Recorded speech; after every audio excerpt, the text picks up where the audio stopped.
Hello and welcome. My name is Alan, and we are back with more Insurgent Mexico. Yeah, we are down to the final chapter, the last bit of the book. Hopefully, we get it done today. But, yeah, this has been pretty good. Let's go ahead and just jump into this. Chapter 3 Los Pastores. The romance of gold hangs over the mountains of northern Durango like an old perfume. There, it is rumored, that mythical Ophir whence the Aztecs and their mysterious predecessors drew the red gold that Cortez found in the treasury of Moctezuma. Before the dawn of Mexican history, the Indians scratched those barren hillsides with dull copper knives. You can still see the traces of their workings. And after them, the Spaniards, with flashing bright helmets and steel breastplates, filled from these mountains the lofty treasure ships of the Indies. Almost 1,000 miles from the capital, over trackless deserts and fierce stony mountains, a tiny colorful fridge of the most brilliant civilization in Europe flung itself among the canyons and high peaks of the desolate land, and so far was it from the seat of change that long after Spanish rule had disappeared from Mexico forever, it persisted here. The Spaniards enslaved the Indians of the region, of course, and the torrent-worn narrow valleys are still sinister with legend. Almost anybody around Santa Maria del Huracan can tell you stories of the old days when men were flogged to death in the mines and the Spanish overseers lived like princes. But they were a hardy race, these mountaineers. They were always rebelling. There is a legend of how the Spaniards, finally discovering themselves alone 200 leagues from the seacoast, in the midst of an overwhelmingly hostile native race, attempted one night to leave the mountains. Fires sprang up on the high peaks, and the mountain villages throbbed to the sound of drums. Somewhere in the narrow defiles, the Spaniards disappeared forever. And from that time until certain foreigners secured mining concessions there, the place had an evil name. The authority of the Mexican government barely reached it. There were two villages which were the capitals of the gold-seeking Spaniards in this region, and where the Spanish tradition is still strong. Inde and Santa Maria del Oro, usually called El Oro Indy, the Spaniards romantically named from their persistent dream that the New World was India. Santa Maria del Oro was called so on the same principle that one sung a Te Deum in honor of bloody victory, a gratefulness to heaven for the finding of red gold, Our Lady of the Gold. In El Oro, one can still see the ruins of a monastery. They call it now, vaguely, the Colegio, the pathetic little arched roofs of a row of monkish cells built of adobe and now fast crumbling under hot suns and torrential rains. It partly surrounds what was once the patio of the cloister, and a great mosquito tree or uh, towers there over the forgotten headstone of the ancient grave inscribed with the lordly name of Dona Isabella Guzman. Of course, everybody has entirely forgotten who Dona Isabella was or when she died. There still stands in the public square a fine old Spanish church with a beamed ceiling. And over the door of the tiny Palacio Municipal is the almost erased carving of the arms of some ancient Spanish house. Here is romance for you, but the inhabitants have no respect for tradition and hardly any memory of the ancients who left these monuments. The exuberant Indian civilization has entirely obliterated all traces of the conquistadores. El Oro is noted as the gayest town in all the mountain region, where there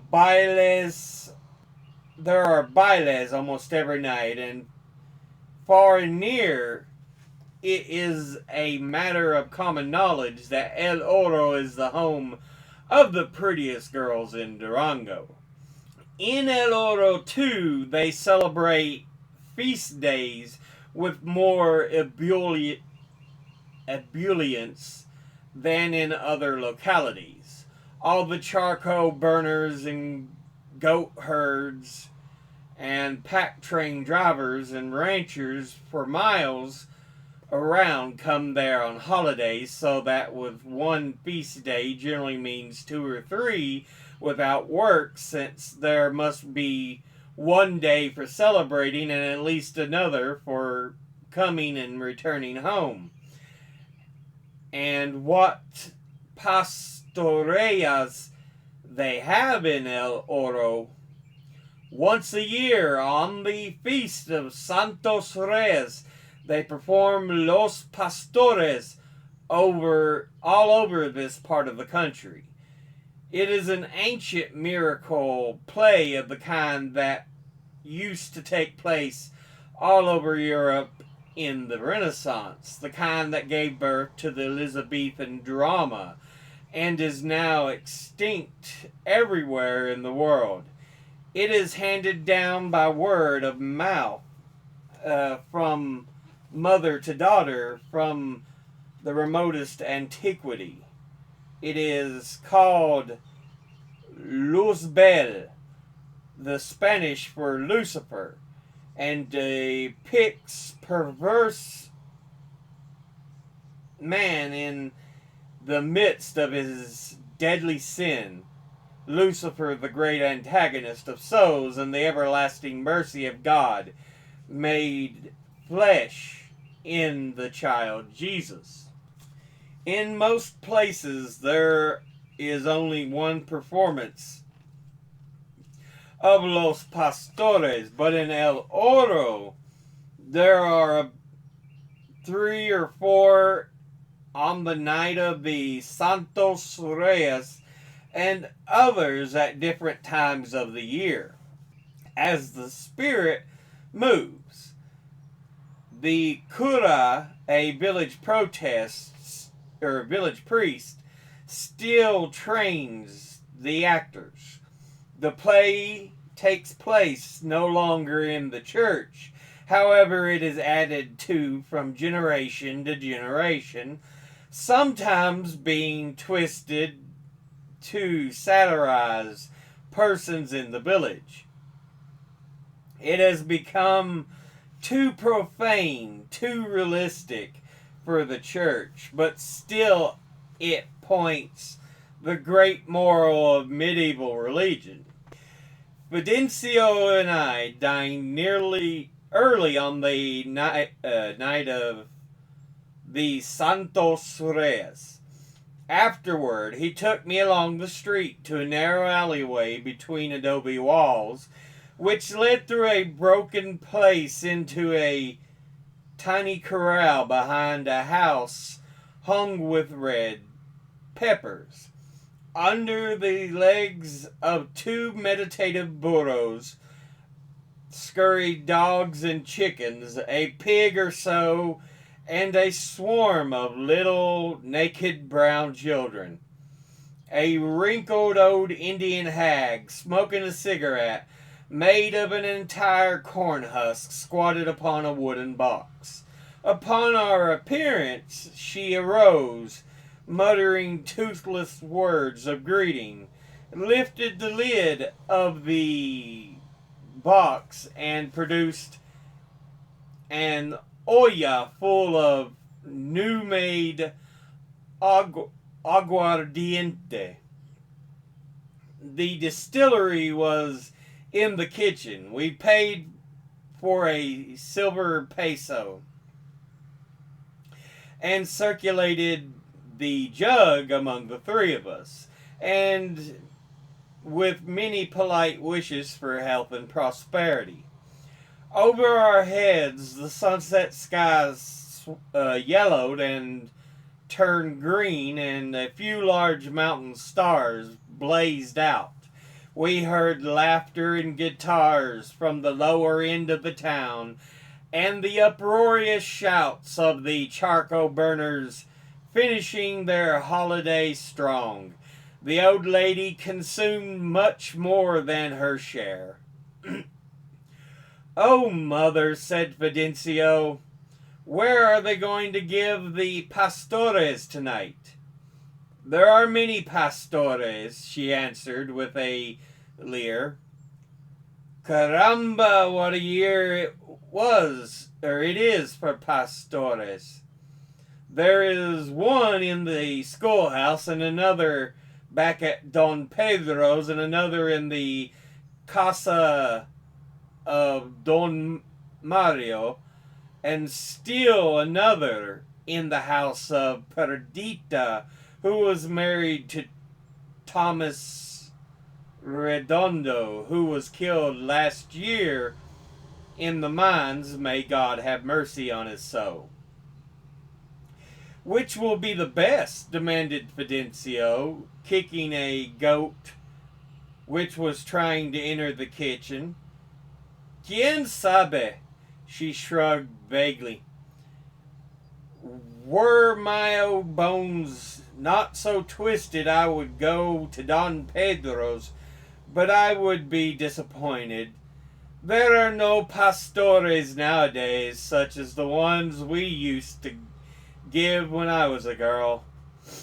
We went then to Don Pedro's down a steep, uneven street, stopped every few feet by boisterous bankrupts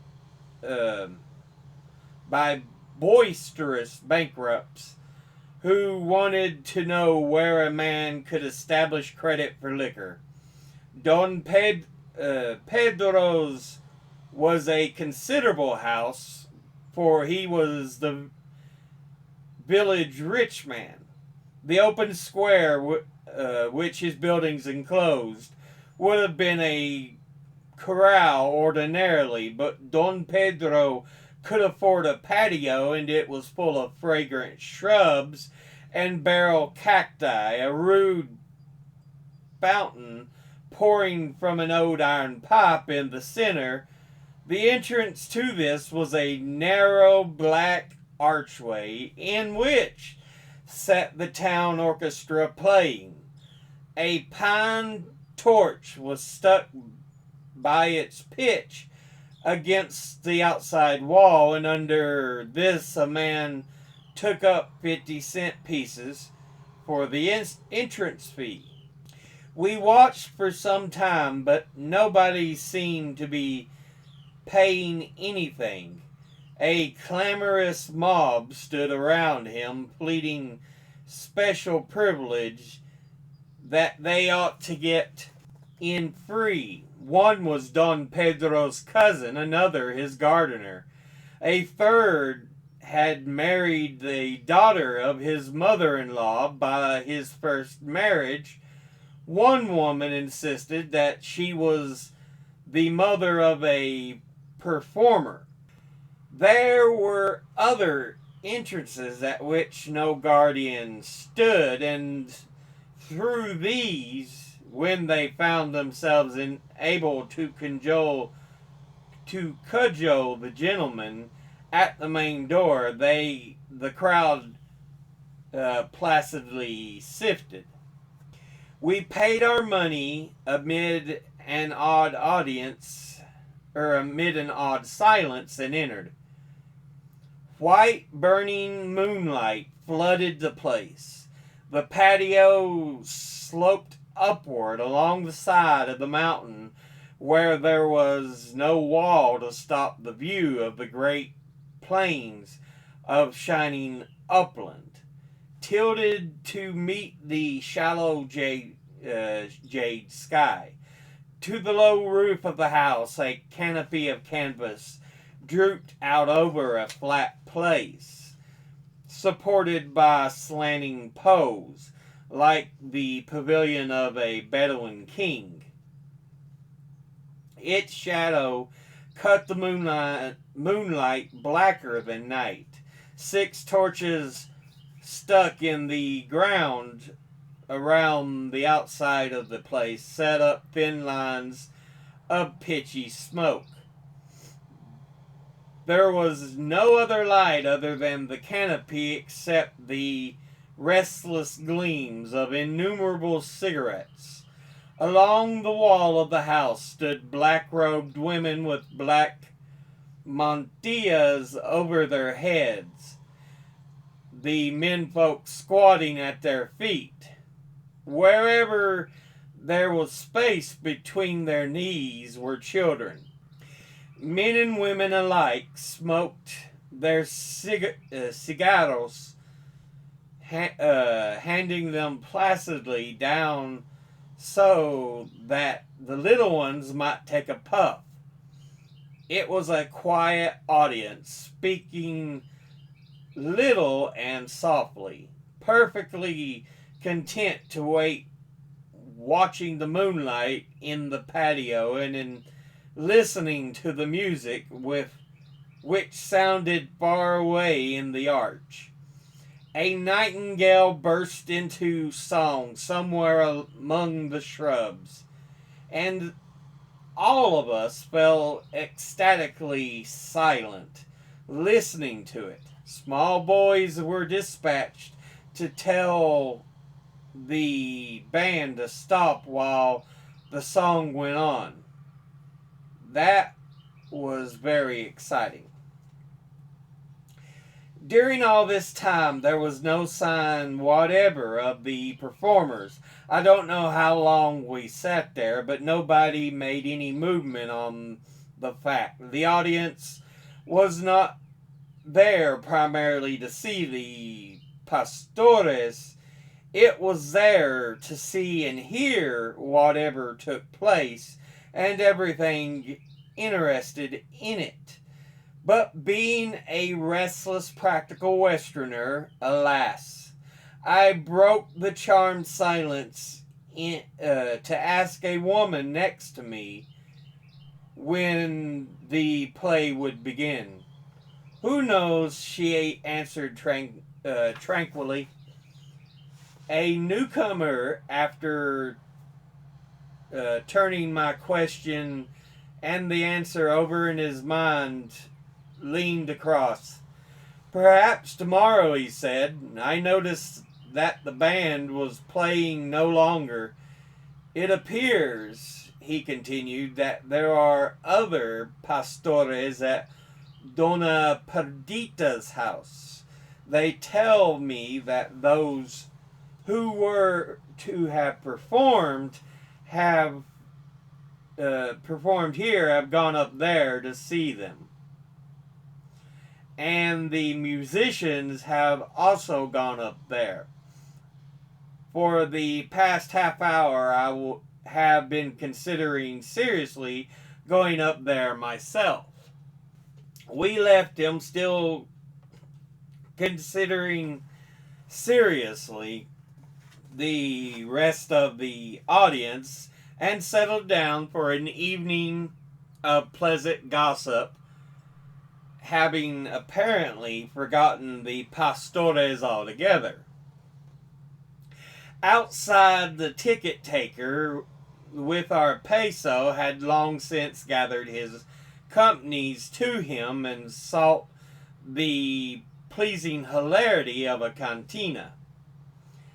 And so we strode swiftly up the street toward the edge of town where the whitewashed plaster walls of rich men's houses give way to the undecorated adobes of the poor. There all pretense of streets ended, and we went along burro paths between huts scattered according to their owners' whims, through dilapidated corrals to the house of the widow of Don Tomas.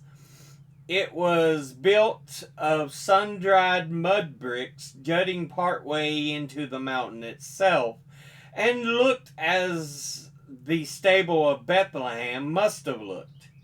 As if to carry out the analogy, a great cow lay in the moonlight just beneath the window, breathing and chewing her cud. Through the window and the door, over a throng of heads, we could see candlelight playing on the ceiling and hear a whining chant sung by girlish voices and the beat of crooks keeping time on the floor with jingling bells. It was a low, dirt-floored, whitewashed room, raftered and wattled with mud above, like any peasant dwelling in Italy or Palestine. At the end, farthest from the door, was a little table heaped with paper flowers, where two tall church candles burned.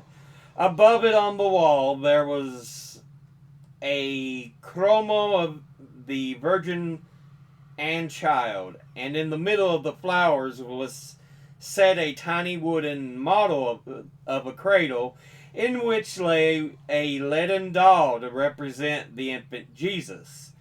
All the rest of the room, except for the small space in the middle of the floor, was packed with humanity, a fringe of children sitting cross-legged around the stage, half grown-ups and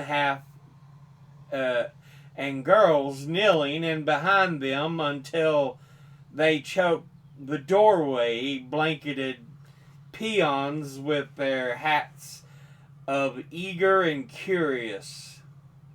By some exquisite chance, a woman that sat next to the altar, her breast exposed as she nursed her baby.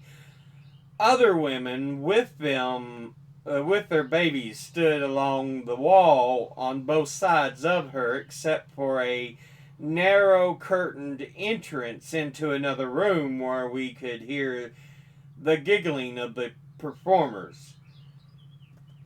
"Has it begun?" I asked the boy next to me. "No," he answered. "They just came out to sing a song to see if the stage was big enough." It was a merry, noisy crowd, bandying jokes and gossip across each other's heads.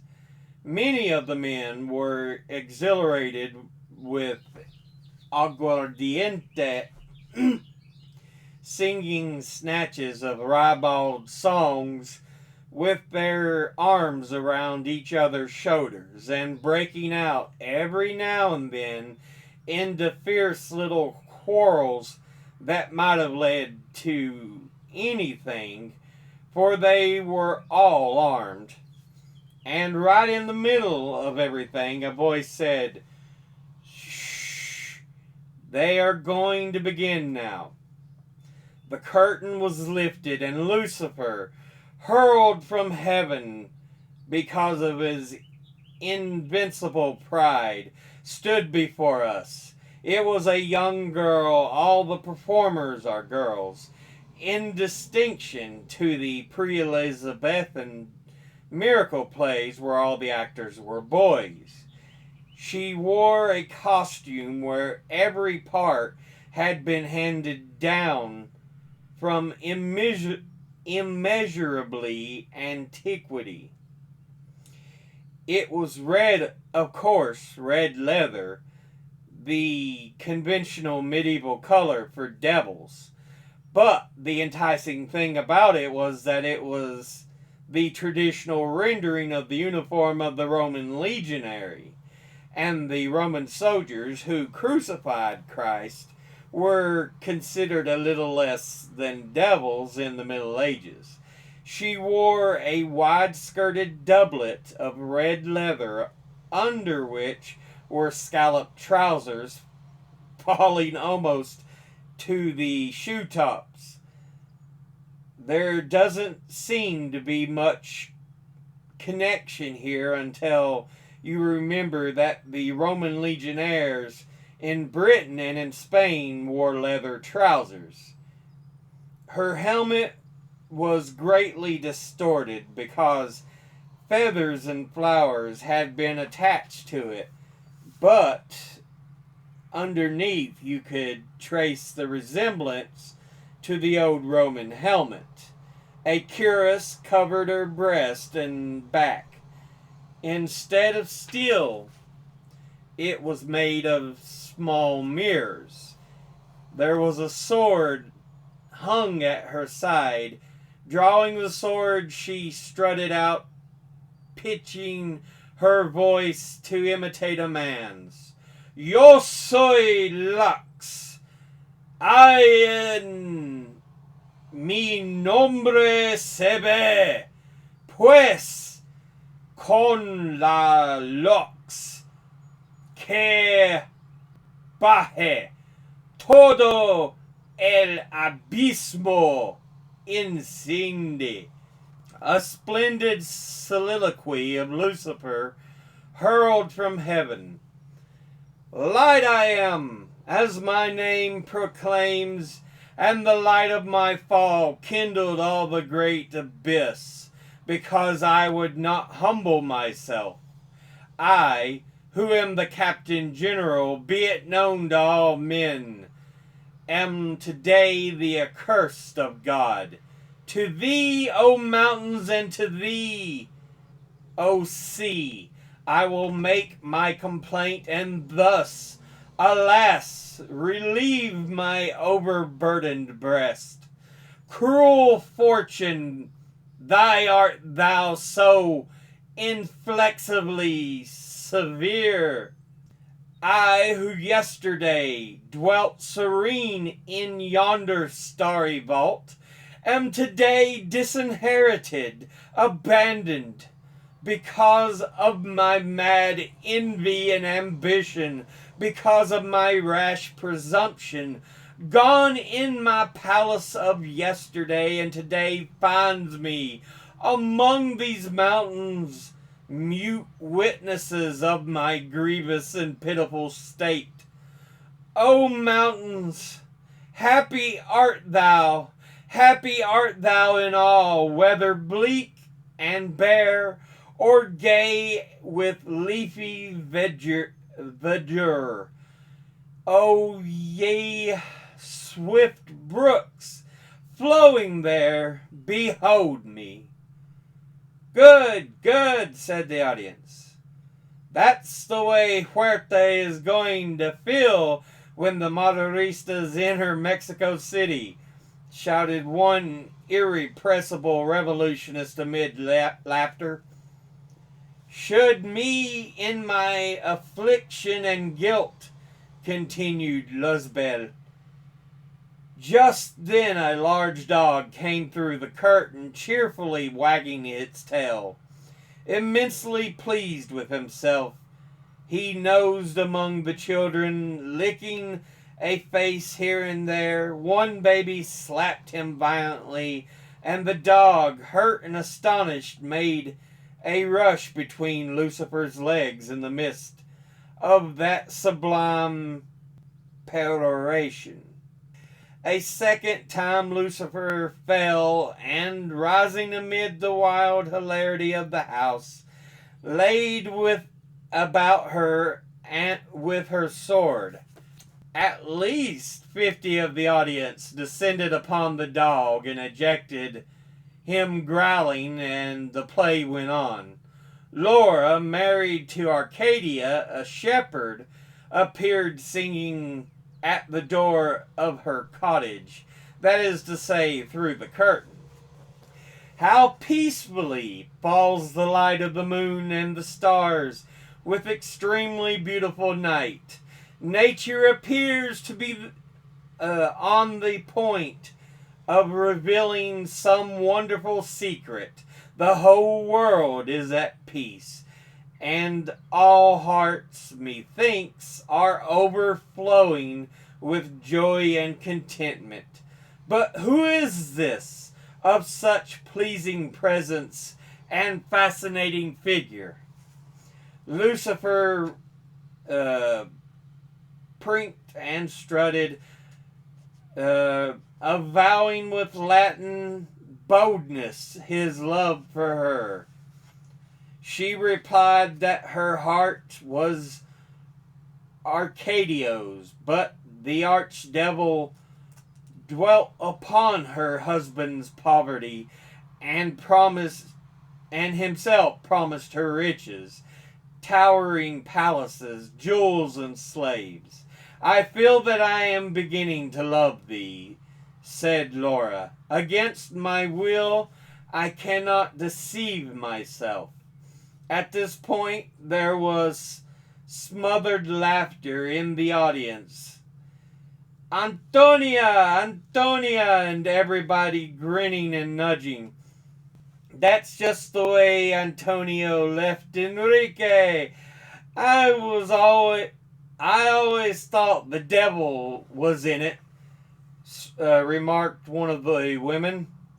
But Laura had pangs of conscience about poor Arcadio. Lucifer insinuated that Arcadio was secretly in love with another, and that settled it. So that thou mayst not be troubled, Laura said calmly, and so that I may be free from him, I shall even watch for an opportunity to kill him. This was a shock even to Lucifer. He suggested that it would be better to make Arcadio feel the pangs of jealousy, and in an exultant aside remarked with satisfaction that her feet are already in the direct pathway to hell. The women apparently felt a good deal of satisfaction at this. They nodded virtuously to one another, but one young girl leaned over to another and, sighing, said, "Aye, but we must be wonderful to love like that." Arcadia returned to be reproached by Laura with his poverty. He was accompanied by Bato, a combination of Iago and Autoculus, who attended the dialogue between the shepherd and his wife with ironical asides. By means of the loveliest ring that Lucifer had given Laura, Arcadio's suspicions were aroused, and when Laura had left him in haughty insolence, he gave vent to his feelings. Just when I was happy in her fidelity, she with cruel reproaches embitters my heart. What shall I do with myself? Look for a new mate, said Bato. That being rejected, Bato gave the following modest prescription for settling the difficulty. Kill her without delay. This done, make her skin and carefully fold it away. Shouldst thou marry again, let the bride's sheet be that skin, and thus prevent another jilting. To still further strengthen her virtue, tell her greatly but firmly, Sweetheart, this thy sheet was once my wife, and that thou dost carry thyself circumspectly, lest thou too come to the same end. Remember that I am a hard and peevish man who does not stick at trifles. At the beginning of this speech, the men began to snicker, and when it ended, they were guffawing loudly. An old peon, however, turned furiously at them. There is a proper prescription, he said. If that they're done more often, there should not be so many domestic troubles. But Arcadia didn't seem to see it, and Bato recommended the philosophic attitude. Stop thy complaining and leave Laura to her lover. Free thus from obligations, thou wilt become rich and be able to eat well, dress well, and truly enjoy life. The rest matters but little. Seize, therefore, this opportunity toward thine own good fortune, and do not forget, I beg thee, once thy fortune is made, to regale this meager paunch of mine with good cheer. Shame, cried the women, chuckling. How false! The desgraciada. A man's voice piped up. There is some truth in that, senores. If it weren't for the women and children, we all might be able to dress in fine clothes and ride upon a horse. A fierce argument grew around this point. Arcadia lost patience with Bato, and the latter plaintively said, If thou hast any regard for poor Bato, let us go to supper. Arcadia answered firmly, not until he had unburdened his heart. Unburden and welcome, said Bato, until thou art tired. As for me, I shall put such a knot in my tongue that even shouldst thou chatter like a parrot, I shall be mute. He seated himself on a large rock and pretended to sleep, and then for 15 minutes Arcadio unburdened himself to the mountains and the stars. O Laura, inconsistent, ungrateful, and inhuman, why hast thou caused me such woe? Thou hast wounded my faith and my honor, and hast put my soul in torment. Why dost thou mock my ardent love? O thou sleep stills and towering mountains, help me express my woe. And thou stern, immovable cliffs, and thou silent woods, help me to ease my heart of its pain. Amid heartfelt and sympathetic silence, the audience mourned with Arcadia. A few women sobbed openly. Finally, Bato could stand it no longer. "Let us go to supper," he said. "Better it is to suffer a little at a time." A perfect gale of laughter cut off the end of the sentence. "Arcadia, to thee only, Bato, I have confided my secret." Bato, aside, "I do not believe I can keep it. Already my mouth itches to tell it. This fool will learn that a secret and a pledge to none shall be entrusted." Enter a group of shepherds with their shepherdesses singing. They were dressed in the feminine Sunday best, with flowery summer hats, and carried enormous wooden apostolic crooks, hung with paper flowers and strings of bells. Beautiful is this night beyond compare, beautiful and peaceful as never before, and happy the mortal who beholds it. Everything proclaims that the Son of God, the Word divine made human flesh, will soon be born in Bethlehem, and mankind's ransom be complete.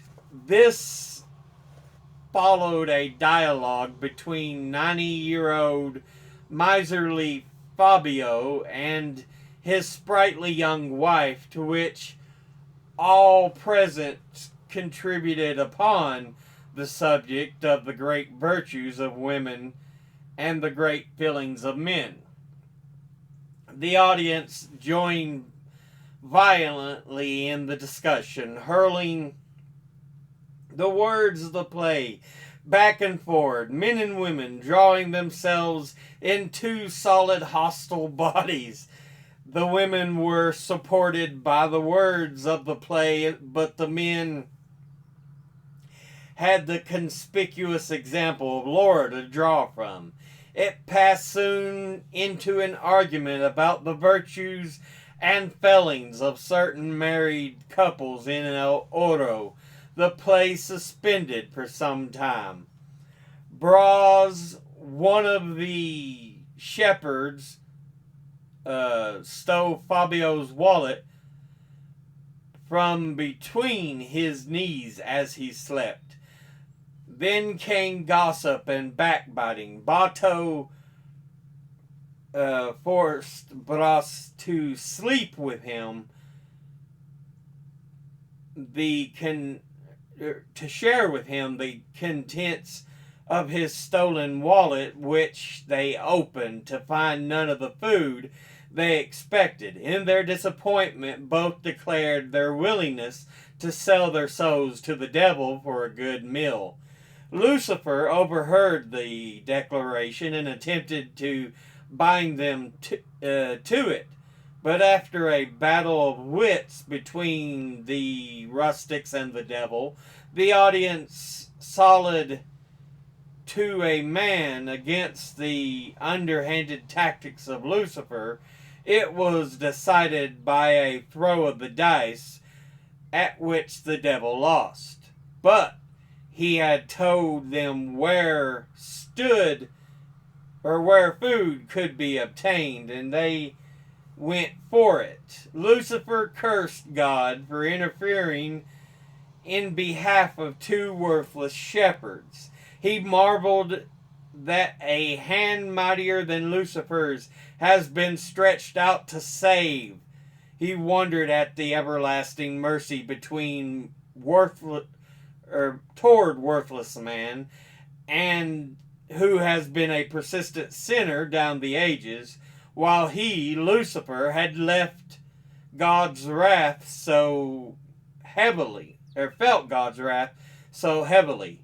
Sweet music was suddenly heard, the shepherds singing behind the curtain, and Lucifer mused upon Daniel's prophecy that the divine word shall be made flesh. The music continued, announcing the birth of Christ among the shepherds. Lucifer, enraged, swore that he would use all his power and to the end that all mortals shall at some time taste hell, and commanded hell to open and receive him in its center. At the birth of Christ, the spectators crossed themselves, the women muttering prayers. Lucifer's impotent raging against God was greeted with shouts of blasphemy, sacrilege, death to the devil for insulting God. Bras and Bato returned, ill from overeating and believing they were about to die, called wildly for help. Then the shepherds and shepherdesses came in singing and pounding the floor with their crooks as they promised they would cure them. At the beginning of Act 2, Batos and Bras, fully restored to health, were discovered again plotting to steal and eat the provisions laid by for a village festival. And as they went out to do so, Laura appeared, singing of her love for Lucifer. Heavenly music was heard, rebuking her for her adulterous thoughts, whereupon she renounced all desire for guilty love and declared that she would be content with Arcadia. The women of the audience rustled and nodded and smiled at these exemplary sentiments. Sighs of relief were heard all over the house that the play was coming out right. But just afterward, the sound of a falling roof was heard, and comic relief in the persons of Bras and Bato entered, carrying a basket of food and a bottle of wine. Everybody brightened up and at the appearance of these beloved crooks. Anticipatory mirth went around the room. Bato suggested that he eat his half while Bras stood guard, whereupon Bato ate Bras's share too. In the midst of the quarrel that followed, before they could hide the traces of their guilt, the shepherds and the shepherdesses came back in search of the thief. Many and absurd were the reasons invented by Bato and Bras to explain the presence of the food and drink, which they finally managed to convince the company was of diabolical origin. In order to further cover their traces, they invited the others to eat what is left. This scene, the most comic of the whole play, could hardly be heard for the roars of laughter that interrupted every speech. A young fellow reached over and punched a compadre. "Do you remember how we got out of it when they caught us milking Don Pedro's cows?" Lucifer returned and was invited to join the feast. He incited them maliciously to continue discussion of the robbery, and little by little to place the blame upon the stranger, when they all agreed, having seen, of course, they meant Lucifer. But upon being invited to describe man, they depicted a monster 1,000 times more repulsive than the reality. None suspected that the apparently amiable stranger seated in their midst was Lucifer. Now Bato and Bras were at last discovered and punished. How Laura and Arcadia was reconciled, how Fabio was rebuked for his avariciousness and saw the error of his ways, how the infant Jesus was shown lying in his manger with the three strongly individualized kings out of the east, how Lucifer was finally discovered and cast back into hell. I have not space here to describe. The play lasted for 3 hours, absorbing all the attention of the audience. Bato and Bras, especially Bato, received their enthusiastic approbation. They sympathized with Laura, suffered with Arcadia, and hated Lucifer with the hatred of gallery gods for the villain in the melodrama. Only once was the play interrupted when a hatless youth rushed in and shouted, "A man has come from the army who says that Urbina has taken Mapimi." Even the performers stopped singing. They were pounding the floor with jingling crooks at the time, and a whirlwind of questions beat upon the newcomer. But in the minute, the interest passed, and the shepherds took up their song where they had dropped it. When we left Dona Perdita's house about midnight, the moon had already gone behind the western mountains, and a barking dog was all the noise in the dark, sharp night.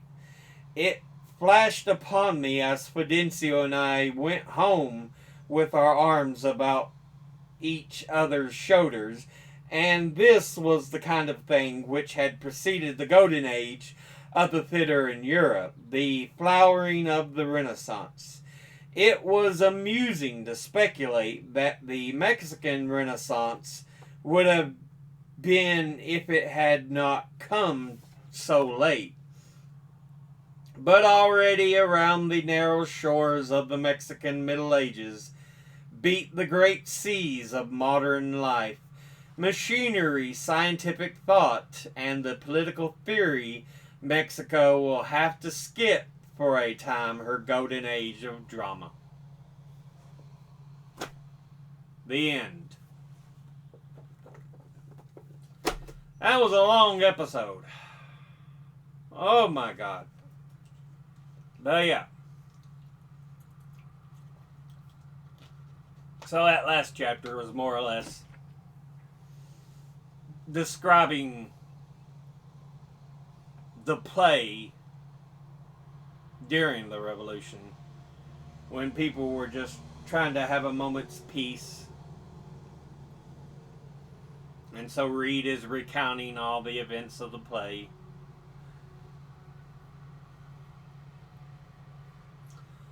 But, like I said, we finished the book, Insurgent Mexico.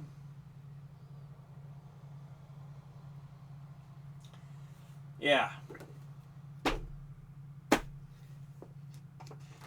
If you stuck with me this far, thank you all for sticking with me. As always, educate thyself. Think, read, study, learn. Someone tells you something you have trouble believing, ask them to share their sources. Thank you all for watching. I'll see you all in the next one. Until then, later.